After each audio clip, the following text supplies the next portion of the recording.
अनंत हरि कथानंता। जय श्री कृष्णा। सभी भक्तजनों को मेरा प्रणाम।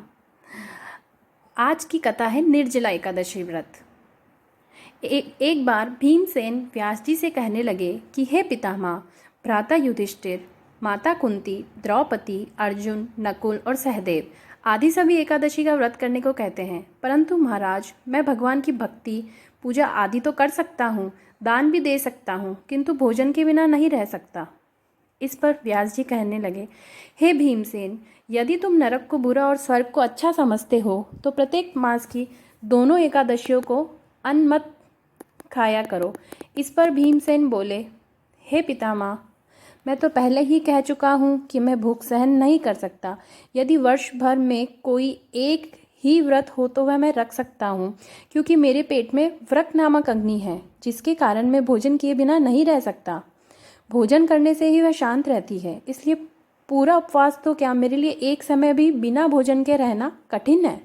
अतः आप मुझे कोई ऐसा व्रत बताइए जो वर्ष में केवल एक ही बार करना पड़े और मुझे स्वर्ग की प्राप्ति हो जाए। इस पर श्री व्यास जी विचार कर कहने लगे कि हे पुत्र, बड़े बड़े ऋषियों ने बहुत शास्त्र आदि बनाए हैं, जिनसे बिना धन के थोड़े परिश्रम से ही स्वर्ग की प्राप्ति हो सकती है। इसी प्रकार शास्त्रों में दोनों पक्षों की एकादशी का व्रत मुक्ति के लिए रखा जाता है। ऐसा सुनकर भीमसेन घबराकर कांपने लगे और व्यास जी से कोई दूसरा उपाय बताने की विनती करने लगे। कहते हैं कि ऐसा सुनकर व्यास जी कहने लगे कि वृषभ और मिथुन की संक्रांति के बीच ज्येष्ठ मास के शुक्ल पक्ष की जो एकादशी आती है उसका नाम निर्जला है। उस एकादशी में अन्न तो दूर, जल भी ग्रहण नहीं किया जाता। तुम उस एकादशी का व्रत करो। इस एकादशी के व्रत में स्नान और आचमन के सिवा जल का प्रयोग वर्जित है। इस दिन भोजन नहीं करना चाहिए और ना ही जल ग्रहण करना चाहिए, क्योंकि भोजन करने से व्रत टूट जाता है। इस एकादशी में सूर्योदय से शुरू होकर द्वादशी के सूर्योदय तक व्रत रखा जाता है, यानी व्रत के अगले दिन पूजा करने के बाद व्रत का पारण करना चाहिए। व्यास जी ने भीम को बताया कि इस व्रत के बारे में स्वयं भगवान ने बताया था। यह व्रत सभी पुण्य कर्मों और दान से बढ़कर है। इस व्रत मनुष्य समस्त पापों से मुक्त हो जाता है। निर्जला एकादशी व्रत विधि। एकादशी के दिन प्रातः सूर्योदय के साथ ही स्नान ध्यान करना चाहिए और इसके बाद भगवान विष्णु की पूजा करनी चाहिए। पूरे दिन भगवान स्मरण, ध्यान व जाप करना चाहिए। पूरे दिन और एक रात व्रत रखने के बाद अगली सुबह सूर्योदय के बाद पूजा करके गरीबों, ब्राह्मणों को दान या भोजन कराकर करना चाहिए। इसके बाद खुद ही भगवान का भोग लगाकर प्रसाद लेना चाहिए। यह व्रत वर्ष में एक बार आता है। मान्यता है कि इस व्रत को श्रद्धापूर्वक करने वाले मनुष्य को स्वर्ग की प्राप्ति होती है। निर्जला एकादशी का महात्म्य। व्यास जी कहने लगे कि हे भीमसेन, यह मुझको स्वयं भगवान ने बतलाया है कि इस एकादशी का पुण्य समस्त तीर्थों और दानों से अधिक है। केवल एक दिन मनुष्य निर्जल रहने से पापों से मुक्त हो जाता है।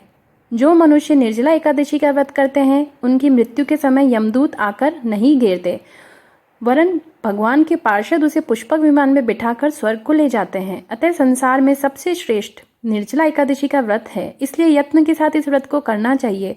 उस दिन ओम नमो भगवते वासुदेवाय मंत्र का उच्चारण करना चाहिए और गोदान करना चाहिए। इस व्रत के प्रभाव से सब पाप नष्ट हो जाते हैं। इस दिन जल से भरा हुआ एक घड़ा वस्त्र से ढककर स्वर्ण सहित दान करना चाहिए।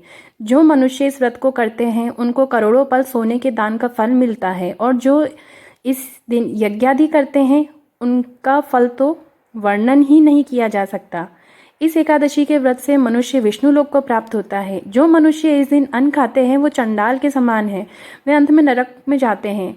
जिसने निर्जला एकादशी का व्रत किया है वे चाहे ब्रह्म हत्यारा हो, मद्यपान करता हो, चोरी की हो या गुरु के साथ देश किया हो, मगर इस व्रत के प्रभाव से स्वर्ग को जाता है।